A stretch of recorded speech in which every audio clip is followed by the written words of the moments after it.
Kata Allah, hai anak Adam, qad anzalna alaikum libasa yuwari sawatikum warisha. Sesungguhnya kami telah menurunkan kepada kalian pakaian untuk menutup aurat-aurat kalian, dan pakaian yang indah, juga perhiasan-perhiasan. Walibasut taqwa dzalika khair.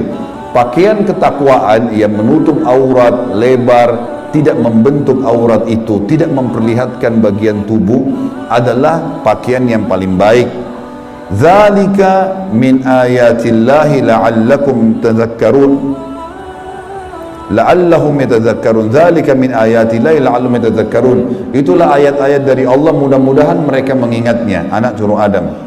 Wa ya bani Adam, wahai anak-anak Adam, ya bani Adam, la yaftinannakumus syaitan. Ini peringatan Allah kepada kita semua. Jangan sampai syaitan menipu kalian lagi.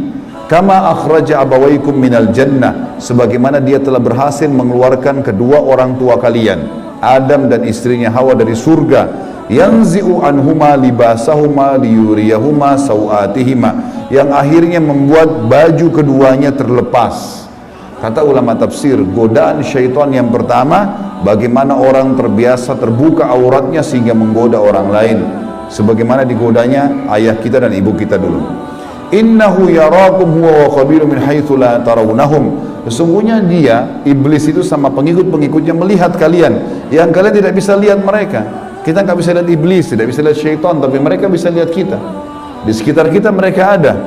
Inna ja'alna syayatina awliya lilladzina la yu'minun. Dan kami jadikan orang-orang atau syaitan-syaitan pemimpin dan teman-teman orang-orang yang tidak mau beriman. Jadi ayat-ayat yang panjang lebar tadi teman-teman sekalian, mohon maaf ini agak panjang tadi saya bacakan, karena memang di situ inti yang kita ingin jelaskan. Kalau ayat kita manusia pertama pernah lihat malaikat, pernah lihat iblis, tahu iblis itu musuh, tapi pernah melakukan pelanggaran.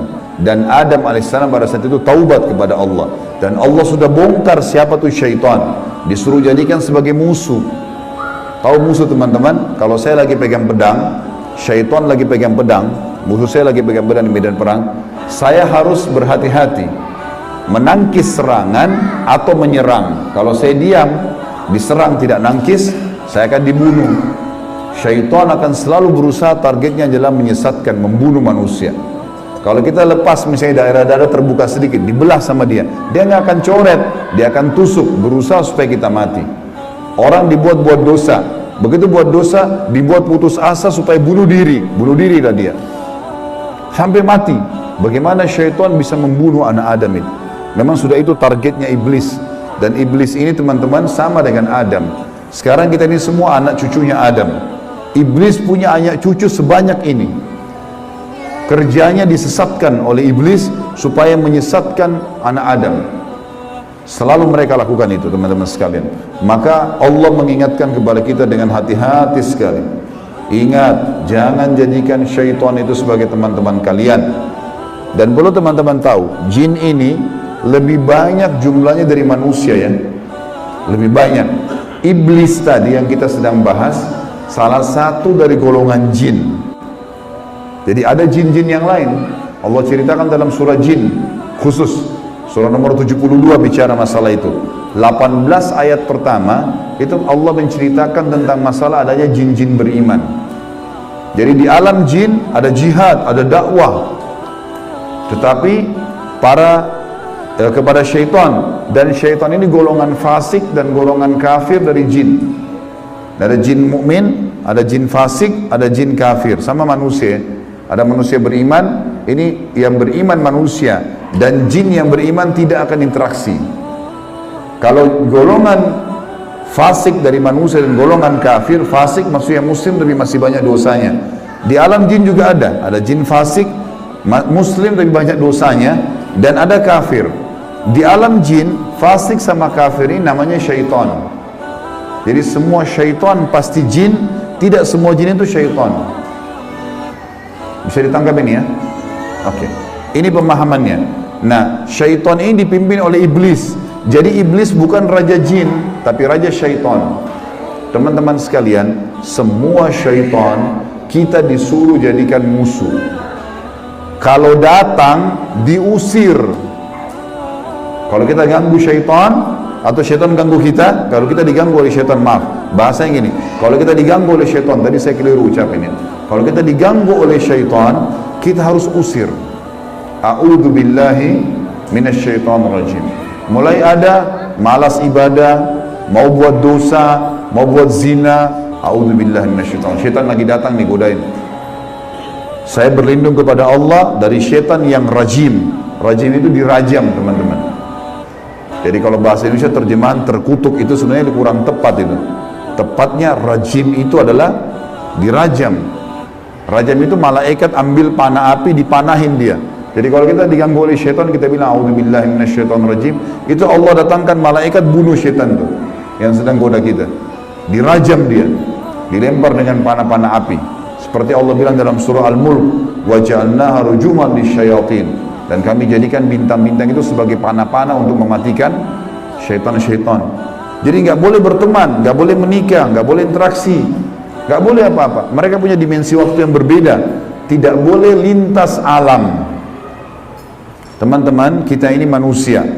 Manusia sudah Allah ciptakan makanan kita. Makanan kita inilah daging, ini ayam, ada sayur-sayuran, ada buah-buahan yang kelihatan depan mata. Yang manusia bisa cocok tanam, bisa ternak, itu makanan kita. Inilah kita, inilah baju kita, inilah penglihatan kita yang kita bisa lihat, inilah bangunan rumah kita dan masjid kita. Ini alam kita, teman-teman. Untuk membuat manusia lain suka dengan kita, simpatik, ada cara manusiawi, ya, punya pintar dalam berbicara, punya prestasi dunia, berpendidikan kah, kaya kah, suka membantu kah, ada caranya. Jangan pindah lintas alam nih. Orang-orang yang jadi dukun, jadi peramal, jadi penyamun, ini lintas alam. Dia pergi ke jin-jin itu minta tolong, dan ini tidak boleh. Pindah ke alam mereka tidak boleh, dilarang sama Allah. Kalau kita pindah ke alam mereka, kita akan ditipu nanti. Kalau jin beriman tidak akan kerjasama sama manusia, tapi syaitan ini kerjasama sama manusia.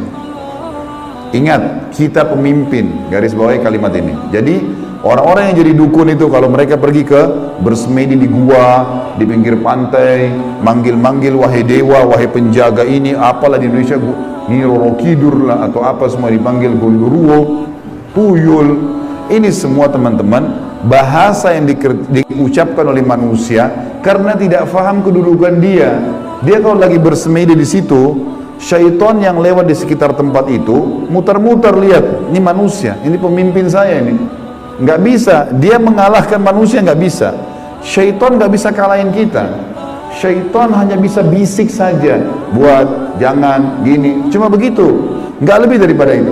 Bapak Ibu sekarang waktu mau kesini tadi ke masjid, mungkin ada syaitan bisikin, jauh, keburu nggak ya, dapat tempat atau apalah. Tapi Bapak Ibu tetap jalan. Syaitannya mau buat apa? Nggak bisa buat apa-apa, cuma bisa bisik. Jangan gini, gitu, segala macam. Cuma itu, manusia kalau bantah, nggak bisa buat apa-apa dia. Nggak bisa syaitan menjelma cekik kita, enggak, kamu harus berzina. Enggak. Syaitan cuma bisik, itu zina, itu perempuan, itu begini. Tapi kalau saya bilang enggak, saya nggak mau. Terus syaitannya buat apa?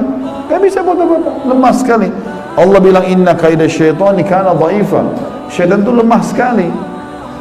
Kalau ada manusia yang tidak faham tentang kedudukan mereka sebagai khalifah, ditipulah oleh syaitan itu. Sama tadi orang bersemedi itu. Sebenarnya teman-teman sekalian, di muka bumi ini yang mengatur kadar udara, oksigen yang kita hirup, populasi manusia, populasi hewan-hewan, kadar panas udara, api, air, segala macam, ini ada malaikat-malaikat.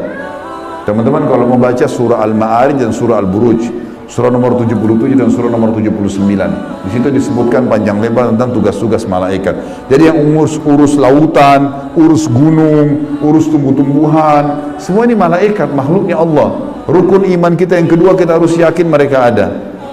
Nah, kalau ada manusia datang ke gua-gua ini, minta-minta, panggil syaitan, panggil dewa, panggil penjaga gua atau apa saja, syaitan di sekitar situ tadinya takut sama manusia ini. Makanya orang kalau bersemedi nggak pernah kurang dari 3 hari, 1 minggu, ada yang 1 bulan, ada yang bertahun-tahun bersemedi. Baru syaitannya keluarin suara tuh. Dilihat orang ini kok bodoh benar, duduk nggak makan, nggak minum. Iya, kamu mau apa? Saya mau ilmu kebal. Lihat, perhatikan syaitan tipu dia. Disuruh makan kotorannya sendiri, disuruh minum darah, disuruh ini, lintas alam lain nih. Manusia tidak mungkin mau minum darah, fitrahnya kita nggak suka itu. Alam kita beda, kita nggak boleh makan itu memang.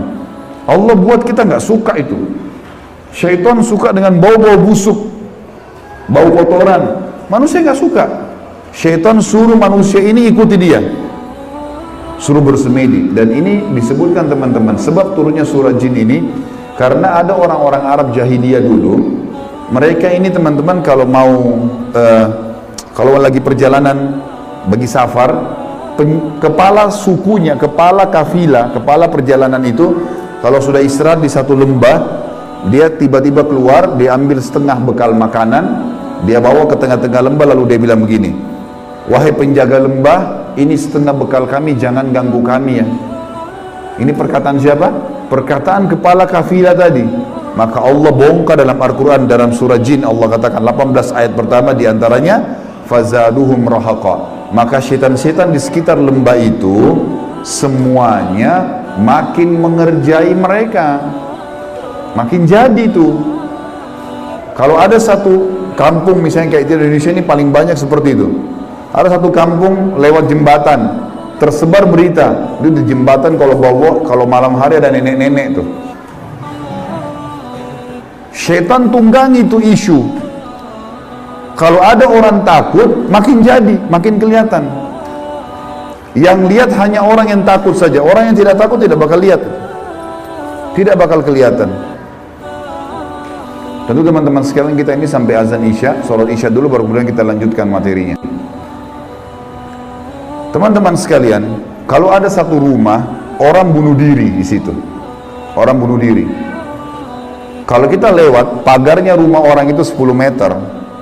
Kita lewat 1 meter pertama, 2 meter pertama, semua syaitan di sekitar rumah itu bisikin kita. Itu yang bunuh diri perempuan, rambutnya panjang, matanya belalak, keluar darah dari hidungnya.